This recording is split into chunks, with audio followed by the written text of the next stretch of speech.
Hello guys, welcome back and welcome to our series here at the Berkshire Health Clinic. Today we are going to be focusing on the elbow, more specifically lateral elbow pain. Now let's start with a little bit of anatomy of this region of the elbow. So we have our lateral epicondyles which sit on the outside of the elbow. You can feel it if you press down, and we also have a medial epicondyle on the medial side, on the inner part of our elbow. So these two bony parts are our epicondyles. Now, our elbow is formed of three bones. So we have a humerus, which sits right here, which is the big bone that attaches from here all the way here. Then we have our radius, which attaches on the outer part, so where your thumb sits. And then we have our ulna, which sits on the inner part of our elbow. Now, our elbow is considered, has a few names. So one of the names that it goes by, and you might have heard of this, is tennis elbow. A lot of people who play tennis tend to get this pain on the outside area of their arm due to all the swinging that they do during the day. There's also another name that is given to this part of the elbow, which is called lateral epicondylitis. Now, the reason it's called this because the last bit of the itis of the name is referred to as inflammation. Now, recent research has found that in this injury there isn't a lot of inflammation that occurs in the region.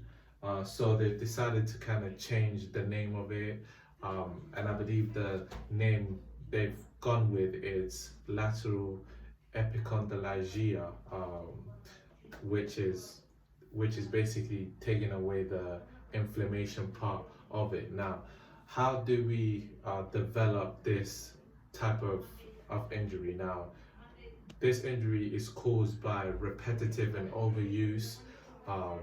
And the reason we don't like to use either tennis elbow as well is because a lot of people who don't play tennis still manage to develop this injury in the outside region of our elbow. Now, one of the things I wanted to take you guys through is some of the exercises and things that you guys can do throughout your day-to-day life to kind of help ease the pain. Now, we found through research that one of the most effective things that you can do is some isometrics, which is when you hold and you resist without the actual joint moving. So that has found to have a huge impact on reducing symptoms and relieving some of those pains, as well as just flexion and extension of the wrist. Really working those muscles in that region really helps relieve some of those symptoms.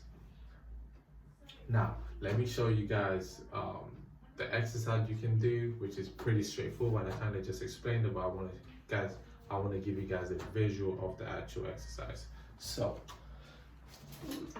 we have here some resistance bands, and we are going to wrap this band on the floor, put our foot on it, and all we're going to do here is we're going to, with our wrist, let me turn to the side, all we're going to do is lift our wrist up like this, and you should feel a lot of tension through the inner part mostly, and some on the outer part as well.